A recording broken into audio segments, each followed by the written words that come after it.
Buenos días, hermanos.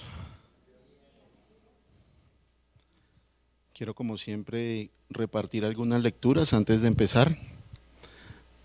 Anita, por favor, Deuteronomio 6:4, para que lo tenga ahí presente. Hermana Lili, Deuteronomio 32:39. Y por aquí, hermana Joana, por favor, Génesis 1:26. Bien.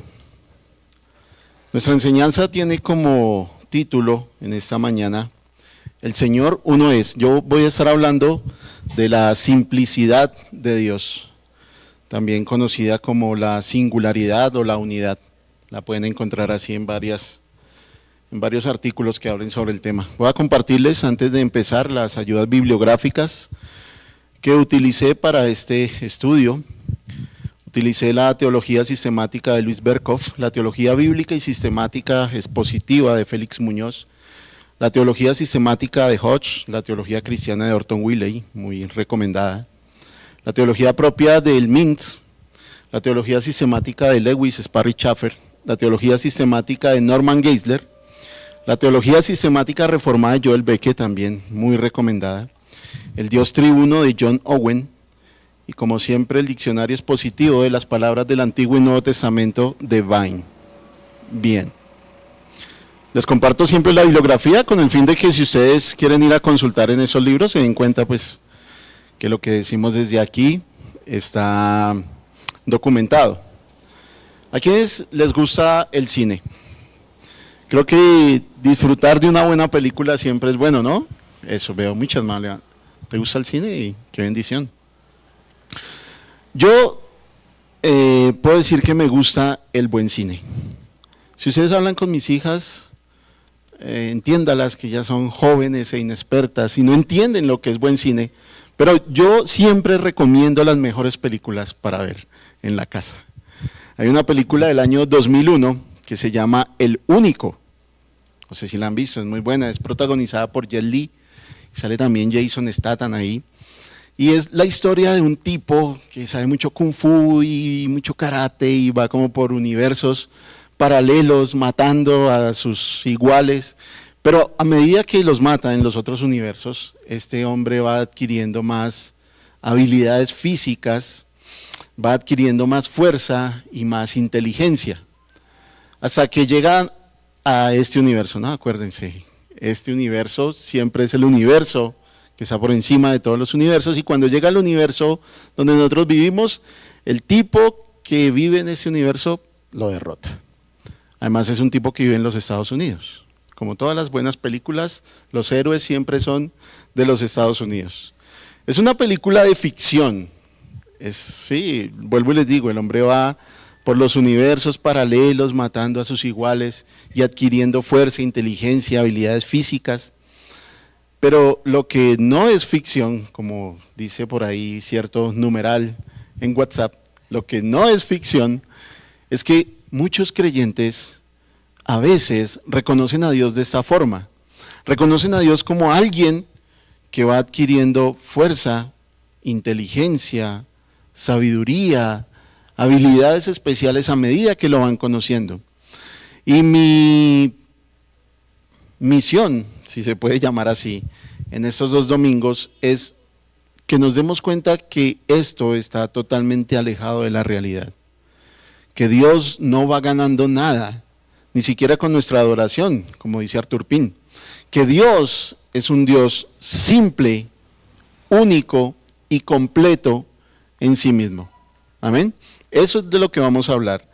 De que Dios, a medida que lo vamos conociendo, Él no va adquiriendo nuevas cosas, como algunos creen que sucede. Muy bien, he pedido el favor a los hermanos que traje una pequeña presentación, algo sencillo. Este estudio lo he dividido en 6 partes, vamos a ver 3 partes hoy y 3 partes el otro domingo. Y la primera parte la he titulado La declaración en el desierto. Muy bien. Deuteronomio 6:4, por favor. Escucha, oh Israel, el Señor es nuestro Dios, el Señor uno es. Amén.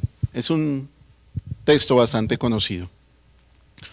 Después de 40 años de emprender esta misión libertadora, Moisés y el pueblo que queda llegan a las orillas del río Jordán para atravesarlo y adquirir la tierra prometida. Moisés sabe por revelación del Señor que le está llegando su fin, que su carrera va a terminar allí. Y entonces todo el libro de Deuteronomio es un recuerdo de todo lo que ellos vivieron y de todo lo que el Señor le ha enseñado al pueblo. Y dentro de estos recuerdos que Moisés le está haciendo al pueblo, él da, o dice mejor, una serie de discursos enunciando los mandamientos y las ordenanzas que Dios tiene. Y dentro de uno de esos discursos especial, allí en el capítulo 6, nos deja esta frase, ¿no? El Señor uno es. Escucha, oh Israel, el Señor nuestro Dios, el Señor uno es. Y es una frase que se volvió un Shema dentro del pueblo. Un Shema era una declaración en forma de plegaria que la nación hebrea empezó a repetir y que empezó a enseñar a las nuevas generaciones. Pero ¿qué quiere decir esta declaración? ¿Qué quiere decir este Shema? Quiere decir que Dios es numéricamente uno. Eso en un principio. Dios es numéricamente uno y que solo hay un Dios. Sencillo. Dios es numéricamente uno y solo hay un Dios. Y usted puede ver a través de las páginas del Antiguo Testamento cómo desde esta declaración de Moisés de que Dios es uno, todos los hombres que proclamaron a Dios, que enseñaron al pueblo, siempre repetían esto en contraste con toda la cantidad de dioses paganos que tenían alrededor. ¿Sí? ¿Es claro eso? La declaración de Moisés de que Dios es uno le está diciendo al pueblo, miren, ustedes van a entrar a una tierra donde hay muchos dioses. Y a pesar de que van a extirpar gran cantidad de los habitantes que hay allí, de los cananeos y de los heveos, fereceos, jebuseos, bueno, todos los eos que usted puede encontrar allí, a pesar de eso, tal vez los dioses paganos de esos pueblos tengan influencia sobre ustedes. Entonces, lo que Dios les está diciendo es, miren, yo soy uno, no más. Nadie más puede llevar el título de Dios. Esto es una advertencia en contra del politeísmo que había en las naciones paganas. Pero además del hecho de que Dios es numéricamente uno, en relación con el resto de todos los dioses, la declaración de Moisés nos dice que el carácter de Dios es único y singular. Ya vamos a explicar un poco eso. Que Dios es el único, que el Dios de Israel, el Dios de la Biblia, es el único que tiene derecho al nombre yo soy. ¿Amén? ¿Es claro hasta ahí? Me gusta que digan sí, porque... Gracias, hermano. Básicamente lo que estamos diciendo en este primer punto es que el Dios que se revela a sí mismo en la Biblia es el único Dios verdadero. Y todos los demás seres que intenten llevar el título de Dios no lo son. ¿Amén? Así de simple. Muy bien. Entonces, ¿qué quiero decir con esto de que Dios no solamente es numéricamente uno, sino que su carácter es único? Pues vamos a explicarlo. Punto número 2, hermano Juan David, por favor. La segunda parte de este estudio es que Dios tiene un carácter único. Deuteronomio 32:39, por favor.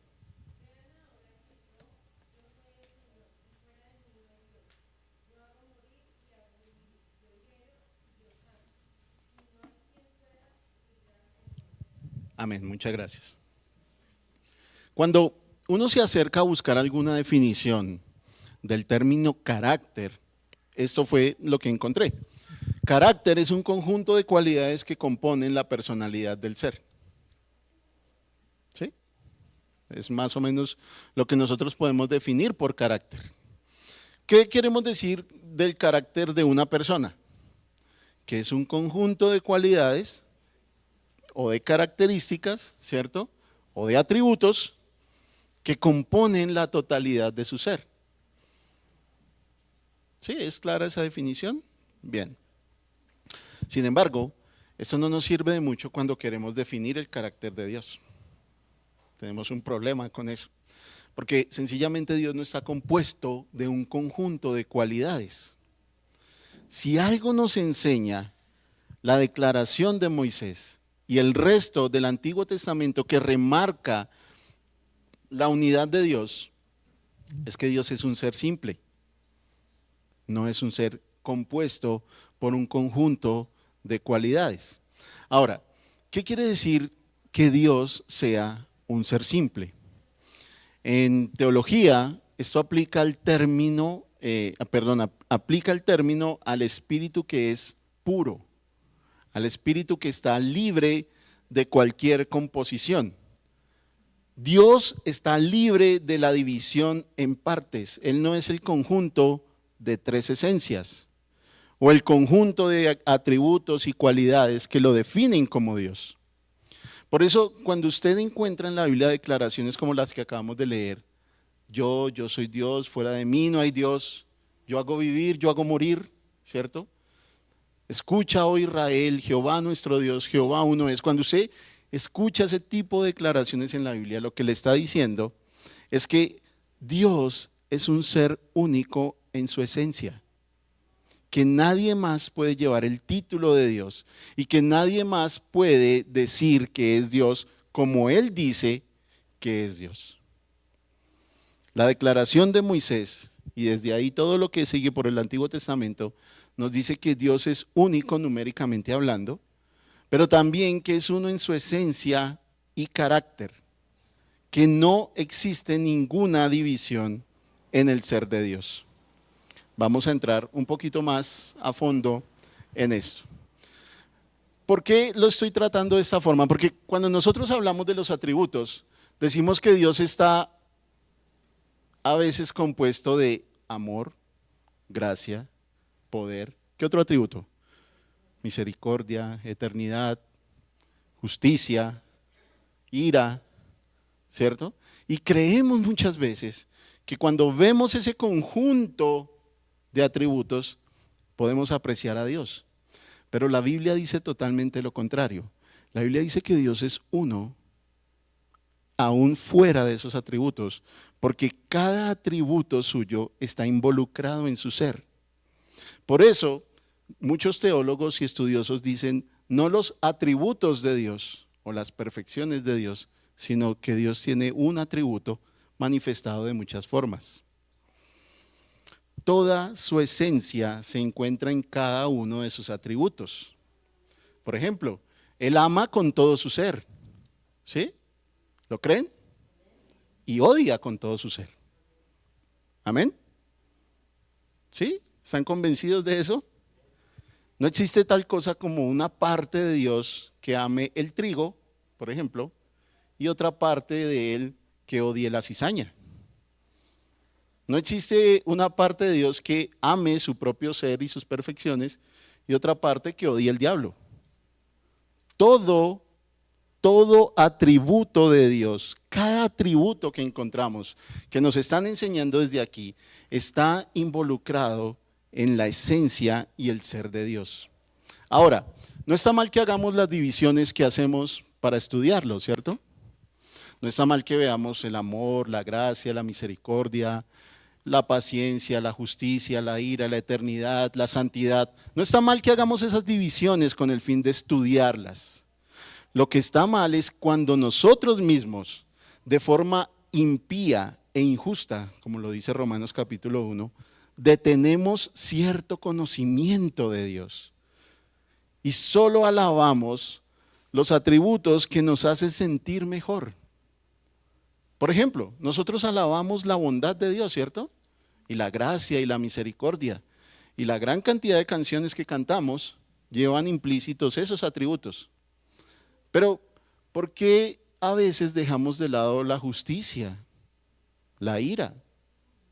Casi que las hemos convertido como en defectos de Dios. ¿Qué hay, por ejemplo, cuando Dios actúa con justicia en el pecado de uno de sus hijos? ¿Nos sentimos conformes con Dios cuando actúa con ira contra mi familiar que va para el infierno? Decimos, no puede ser. Este no es el Dios que yo creo que es. Miren, hay un caso particular. Aarón es el sumo sacerdote, es hermano de Moisés. Es el hombre de confianza de Moisés. Pero tiene dos hijos que son desobedientes a Dios. ¿Recuerdan cómo se llamaban? Nadab y Abiú, muy bien. Y a esos muchachos les pareció bien un día entrar ahí al tabernáculo como si nada pasara y aquí nosotros somos los hijos del ungido. ¿Y qué pasó? Todos conocen la historia, ¿cierto? Creo que está por ahí en Números capítulo 10.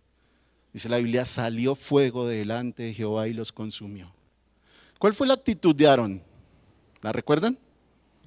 Fue donde Moisés hacerle un reclamo. ¿De qué clase de Dios estamos hablando, Moisés? Nosotros tenemos esa tendencia, nuestra naturaleza caída tiene esa tendencia a sacar ciertos atributos de Dios con los cuales no nos sentimos cómodos. Pero la Biblia nos dice que Dios es uno, que su carácter es único, que Él no ama por una parte y odia por otra parte. Cada atributo del ser de Dios está implícito en su naturaleza, está implícito en su esencia. No hay divisiones en el ser de Dios y no podemos verlo como si se tratara de un rompecabezas que vamos armando, como si se tratara de un conjunto de verdades que vamos analizando de Él. Amén. Por el contrario, cada vez que usted vea un atributo tiene que ver la totalidad del ser de Dios allí, siempre. ¿Les queda claro eso? ¿O hay alguna pregunta al respecto? Gracias, Anita. Qué bueno que queda claro porque poniéndome pues a tono de lo que han venido haciendo los hermanos que nos han dado ejemplo desde acá, yo quise preparar una preguntita muy pequeña para que la resolviéramos entre todos, para que usted se voltee ahí con su compañero de silla y la pueda resolver fácilmente. ¿Cómo nos afecta esto? Hermano, por favor, diapositiva siguiente, gracias. ¿Cómo nos afecta la que sigue, Juan David? Eso, ahí, déjala ahí, mi hermano.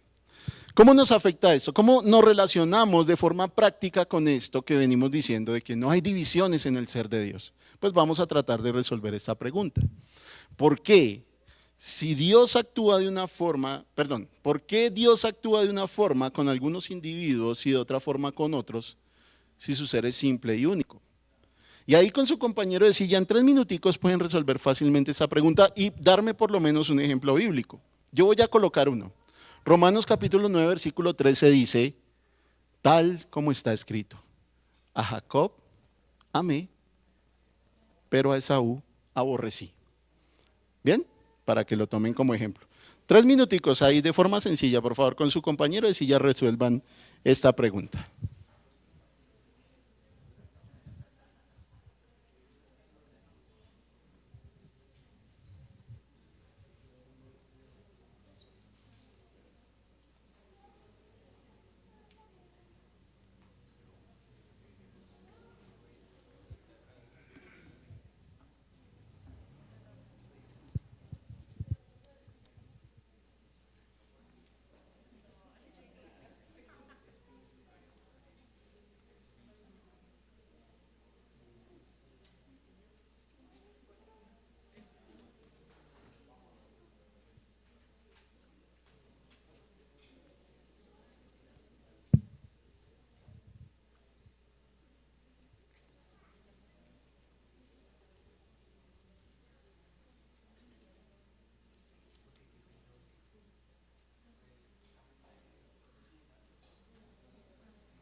Muy bien, hermanos, ¿cómo van? ¿Listo?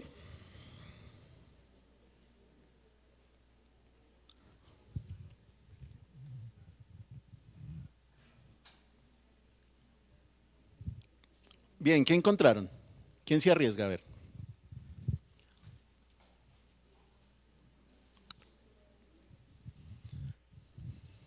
Bueno, ya saben que si no participan me toca a mí, ¿no? Porque no nos podemos quedar toda la mañana aquí. Acuerden que está el compartir ahí más tarde y se nos enfría la carne. Señor, hermana Milena, por favor.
Muy bien, la hermana entonces lo toma desde el plano de la elección, mostrando la justicia y la misericordia juntamente, tanto como con elegidos como con reprobados, pudiéramos decir, aunque el término ahí es diferente. Bien, ¿quién encontró otra respuesta a esta pregunta? Perdón, mi hermano, ya me habían levantado la mano allí.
Bien, bien, bien. Señor. Como estamos en una escuela, obvio puedo dirigir y tener una falla en equivocarme, pero digamos que acá se trata de ir aclarando esto y aterrizando un poquito.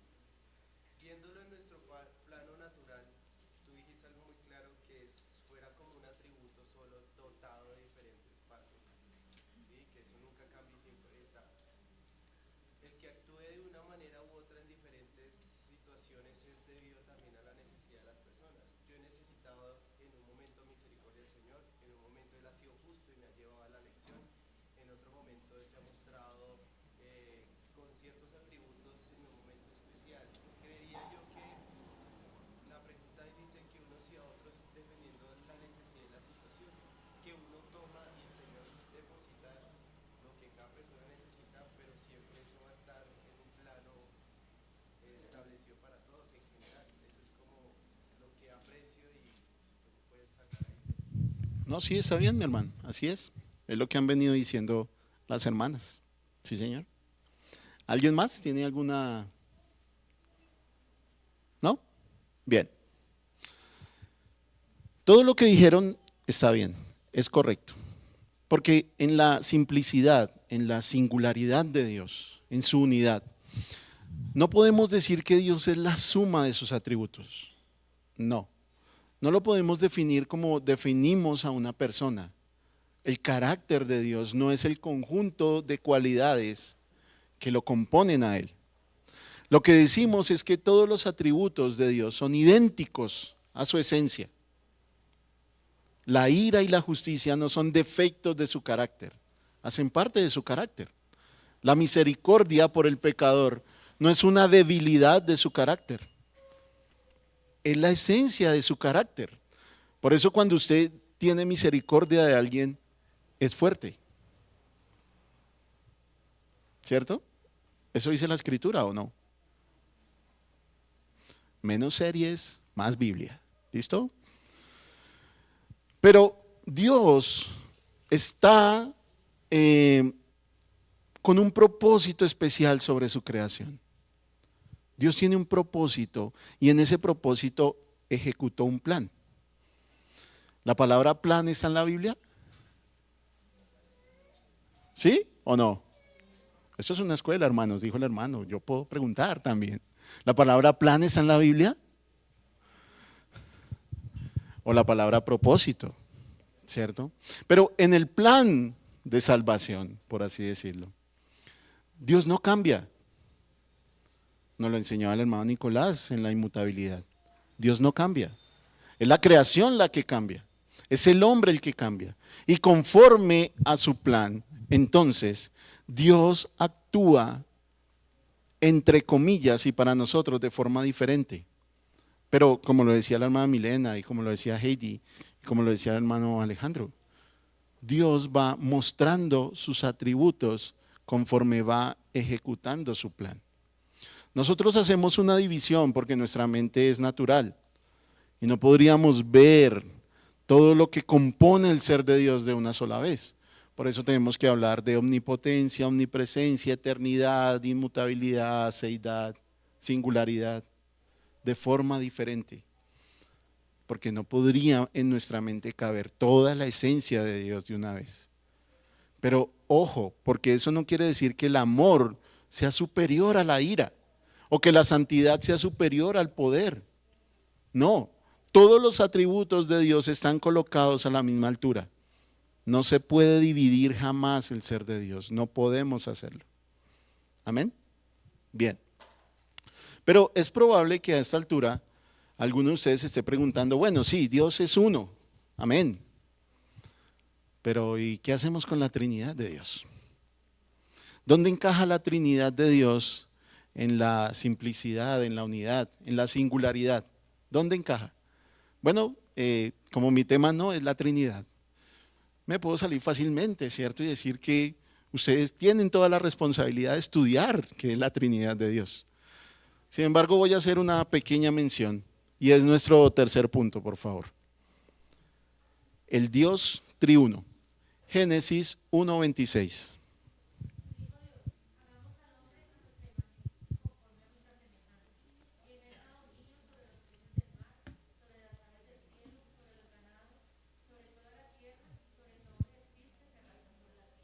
Amén. Sí, mi hermano, triuno.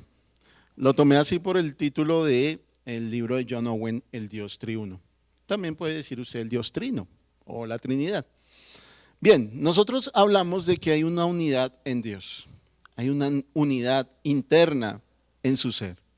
Dios está libre de toda división. Dios no es el conjunto de cosas que lo componen. No. Eso significa que las tres... Bueno, antes de eso, ¿hay alguno aquí que no crea en la Trinidad? No, ahí sea todos creen en la Trinidad, ¿cierto? Todos creen que Dios es Padre, Hijo y Espíritu Santo, ¿sí? Que Padre, Hijo y Espíritu Santo son iguales dentro de el ser de Dios, ¿sí? Que el Padre no es mayor que el Hijo, ni que el Hijo es mayor que el Espíritu Santo, ¿sí? Que el Padre, el Hijo y el Espíritu Santo son Dios, ¿sí? Bien. Ahora, sí, sigo con la explicación. Dentro de la unidad de Dios, dentro de su simplicidad, Él está libre de toda división de cualquier adición que le podamos hacer a su ser o de cualquier resta que le podamos hacer a su ser. Esto significa que Padre, Hijo y Espíritu Santo, las tres personas, son el ser de Dios. Amén. Son el ser de Dios. Dios es espíritu. ¿Dónde dice eso? En Juan, muy bien. En la Biblia. Bien, mejor. Dios es espíritu. Así que como espíritu no lo podemos dividir en partes. Quiero que me escuchen con atención lo que les voy a decir. Cuando estudiamos la simplicidad de Dios, cuando estudiamos su unidad, esto tiene que ver con su propia esencia. La esencia de Dios es ser uno, no muchos, ni partes de Él. La esencia de Dios es ser uno, único. Pero cuando hablamos de la Trinidad, estamos hablando no tanto de su esencia, sino de su misma existencia.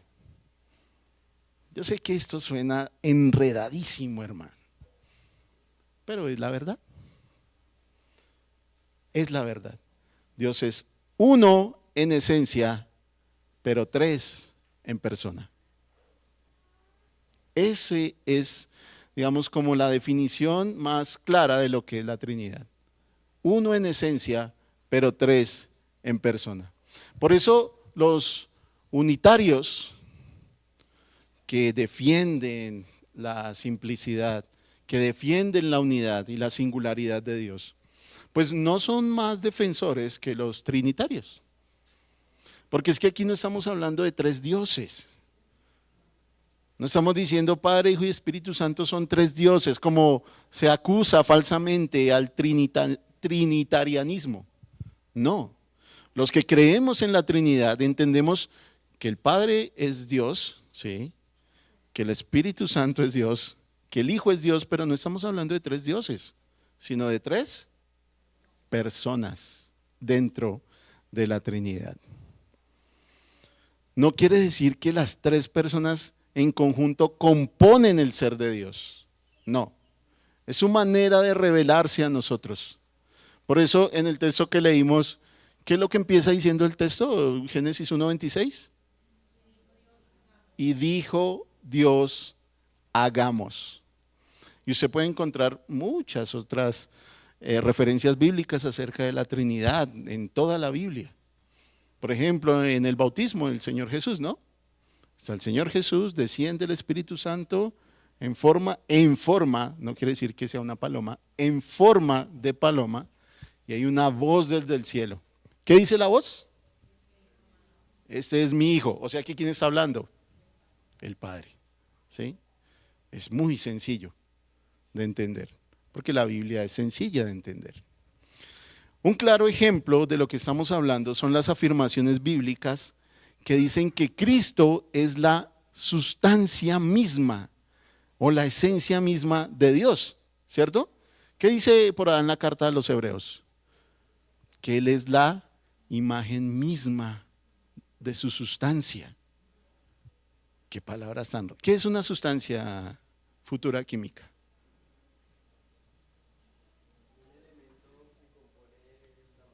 Exacto, es todo lo que compone un ser o la materia, como lo dice usted claramente, profesor. Eso es una sustancia. Usted no necesita ir a Harvard para entender qué es esto. Es sencillo. ¿Qué quiere decir que Cristo es la imagen misma de su sustancia? Que Cristo es la representación más perfecta de Dios. ¿Qué dice por ahí en Colosenses? ¿Lo recuerdan? Que en Cristo habita corporalmente toda la plenitud de la deidad. Y es algo que vamos a ver dentro de 8 días cuando hablemos de Cristo y la simplicidad. Entonces, para responder a los que afirman que no se puede ver unidad o simplicidad en Dios debido a la Trinidad, debemos decir que no se puede confundir entre persona y esencia, Una cosa es una persona y otra cosa es la esencia de Dios. Amén. Dios es tres en persona, pero uno en esencia. Dios no está compuesto de muchas cosas. Dios no es la suma de sus atributos. Dios no es la suma de tres personas. Él es uno, único. Su carácter es único. Él es un ser simple, no compuesto. Podemos decir entonces que Dios no necesita de nada, como nos explicaban en la aceidad. Dios existe por sí mismo y para sí mismo. ¿Recuerdan el ejemplo que nos colocaba ahorita nuestra hermana Milena? ¿Cuál fue el propósito o el plan de Dios en hacer unos vasos para honra y unos para deshonra? Su propia gloria. Y es donde redunda todo esto. Dios es único para sí mismo y para su propia gloria. Amén. Hay preguntas, cientos de preguntas, me imagino. Y qué bueno que usted se vaya con esas preguntas para su casa. Y allá cuando tenga su encuentro personal con Dios, pregúntele sobre estas cosas. Seguramente se lo garantizo que Él le va a ayudar, porque lo prometió. Amén. Bien, mis hermanos, nos quedan 3 puntos bastante sencillos que vamos a ver dentro de 8 días. Vamos a hablar de Cristo y la simplicidad desde el punto de vista que Él es unigénito. Y vamos a hacer un par de aplicaciones prácticas. Amén. Unas para nosotros como iglesia en general y unas de forma individual. Vamos a orar, mis hermanos, y a darle gracias al Señor en esta mañana. Mi Señor, siempre que nos acercamos a estas verdades que expone tu palabra, tiene que haber una humillación, Señor, en nosotros. Perdónanos, Señor, si tal vez en estas bocas tan sucias nos atrevemos a hablar estas verdades tan sublimes. Todos nuestros calzados deberían quitarse, Señor, en presencia del gran yo soy, y entender que somos tan bajos como la tierra misma o la creación delante de ti. Pero nos atrevemos, Señor, tal vez a hablar estas cosas porque confiamos en la obra de tu Hijo, Señor, para con nosotros. No somos dignos, Señor, como dijera el centurión, ni siquiera de que nos visites en nuestra casa. Tal vez una palabra tuya, Señor, podría sanarnos, pero fue tan perfecta la sustitución, Señor, la redención, la expiación, que abriste un camino, Señor, para que no solamente disfrutemos de tu compañía, no solamente disfrutemos de tu presencia, sino para tener acceso, Señor, a estas verdades y a estas revelaciones tan increíbles que encontramos en tu palabra. Señor, te pido que nuestros corazones se humillen delante de ti cada vez que entendamos un atributo tuyo. Que te glorifiquemos, Señor, de tal forma que cualquier conocimiento que digamos tener en nuestras almas quede totalmente nublado, Señor, por tu presencia, por tu luz. Te pido, Señor, que el conocimiento de estas cosas nos lleven a adorarte aún más. No a llenar nuestras mentes de conocimiento, Señor, sino a nuestras almas de indignación y de reverencia también ante ti. Te doy gracias por lo que se expone, Señor. Te doy gracias por mis hermanos expositores, predicadores. Y te doy gracias por tu iglesia, Señor, porque es la depositaria de tus verdades. Ayúdanos a entenderte cada día más, a conocerte cada día más, a reconocer que tú eres solamente Dios y nosotros simplemente hombres. Te doy gracias, Señor, por esto, porque sé que lo harás, es tu promesa, y que tu Espíritu Santo nos inundará de estas verdades día tras día. Muchas gracias, Señor. Amén.